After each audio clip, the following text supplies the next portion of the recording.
negociação para nós mesmos, né? A gente já falou isso, ela é uma negociação coletiva. E a entidade, ela tem que ter esse perfil, porque amanhã depois muda toda a diretoria, quem chega lá, o Pintas até tocou aqui quando estava fazendo rememorando o dia de ontem, que a gente quando você chega no sindicato, entra novo na diretoria, e não tem o histórico de como é que é o outro lado, quem negocia, como é que é a fábrica, isso aí é fundamental. Então essa avaliação, para a organização do sindicato, é importante que a gente tenha. Eu sei que a gente basicamente não faz, fica na memória de cada dirigente aqui, mas não fica na memória da entidade. É importante que a entidade tenha isso. A memória coletiva. Uma coisa é uma empresa que mudou ontem para Pernambuco. Eu vou começar o processo de negociação, eu não conheço. A outra coisa é uma Raimundo da Fonte ou qualquer outra empresa que já está em Pernambuco há muito tempo e que eu já tenho um histórico de como tem se dado o processo de negociação anterior. A empresa cumpre acordo, não cumpre, entendeu? É mais difícil na negociação, tem uma postura mais intransigente, não tem como é que é. A segunda etapa é a etapa do planejamento.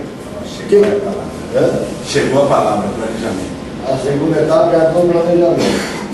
O que eu vou fazer no planejamento? Vou fazer um levantamento de todas as informações necessárias para eu começar a pensar, a planejar a minha negociação. Vou também começar a definir o quê? Os meus objetivos. O que eu quero com essa negociação? Vou negociar para quê? O que eu quero de troca? O que eu quero receber? Quando eu começo a olhar objetivos, eu começo a identificar então o quê? Qual é o resultado ideal da negociação e qual é o resultado possível. O ideal é, nesse momento eu preciso de 12% de reposição salarial, seja de inflação mais aumento real. Esse é o meu desejo, é o ideal. Agora, qual é o possível? O possível é, olhando as outras campanhas de outras categorias no mesmo período, as campanhas têm rodado em torno de 7%. Então, isso eu já vou sabendo o que é o cenário que provavelmente vai ser apresentado para mim na negociação. Para que eu possa começar a fazer o que então? Bom, se eu não quero ir nessa mesma linha, eu tenho que começar o que então? Preparar a minha argumentação. Como é que eu armo verbalmente a minha argumentação para que eu consiga mudar a realidade das outras campanhas? E preciso também começar a definir qual é a minha estratégia nessa negociação. Qual é a minha estratégia? Qual é o que a gente chama de plano A? Qual é o meu plano B? Quais as concessões eu posso fazer?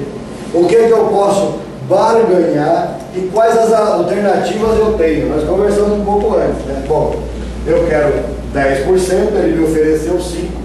Eu vi que economicamente enroscou, não vai passar dos 5%. Eu começo então o quê? A apresentar outros elementos na mesa que eu não tinha apresentado antes, que são a questão das concessões ou barganhas. Entre 10 e 5 é o seu plano B. Você queria 10, ele está oferecendo 5, entre 10 e 5, esse espaço é um espaço de negociação. O ideal é os 10, que eu estava pedindo 10, é o meu pedido inicial. Esse é o ideal, é o sonho, é o desejo. O possível é com base na conjuntura. Como é que a coisa está rolando, tá certo? Enfim, definindo a estratégia, eu vou começar a definir agora então o que? Quais as táticas que vão armar a minha estratégia. Quais as táticas que vão. E vou definir também quais os recursos necessários para eu organizar a minha campanha. Aí é recursos de todo tipo, recursos humanos, financeiro ou material. Eu preciso de um economista para ajudar a fazer o cálculo da campanha salarial. É recurso humano. Eu preciso de dinheiro, eu preciso de fazer um material, um boletim, uma faixa, sei lá o que, recursos financeiros. Eu preciso de outras coisas. Enfim, todo tipo de recurso tem que estar contido aqui. na hora que eu vou planejar a campanha, eu tenho que prever o máximo possível tudo que vai ser necessário para aquela campanha ser efetivada.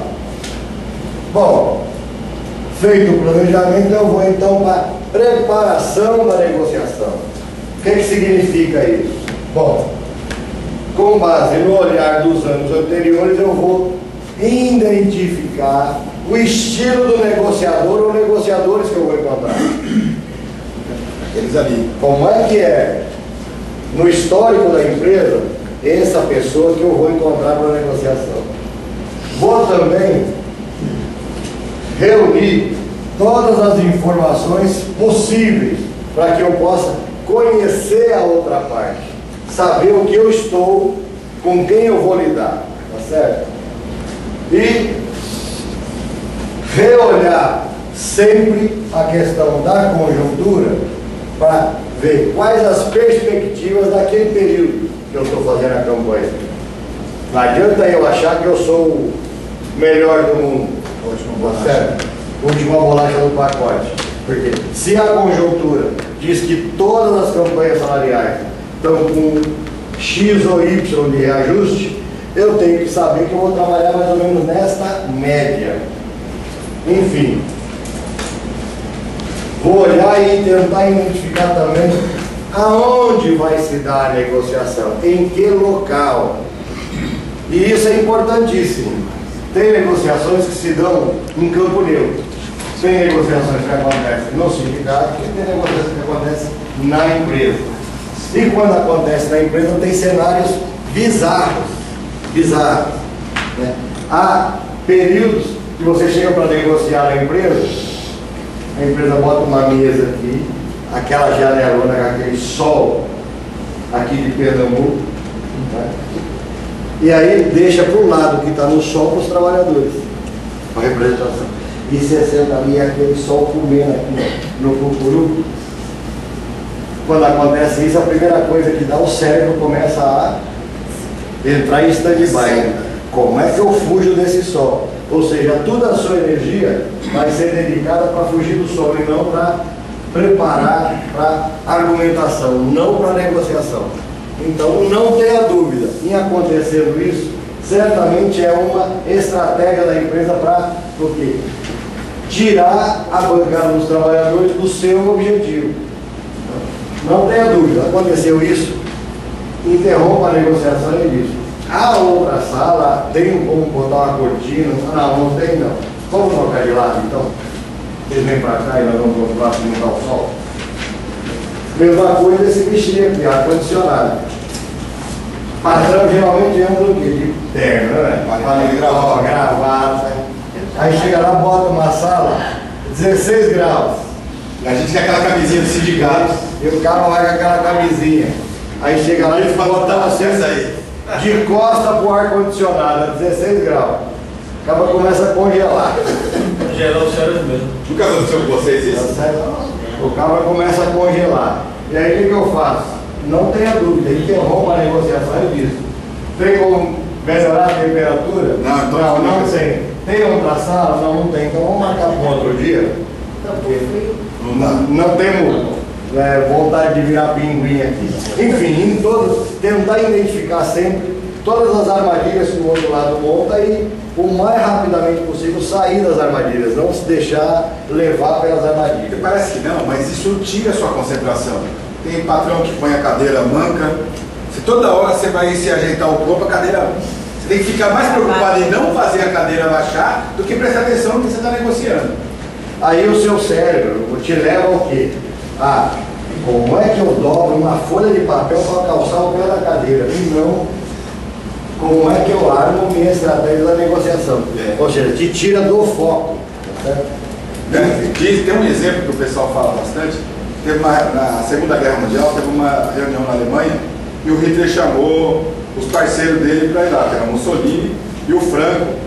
Chamou para ir lá e falou: vamos preparar a estratégia. Só que o Hitler chegou, tinha 3 cadeiras. A do Hitler era mais alta, a do Mussolini e do Hitler era tudo baixinho.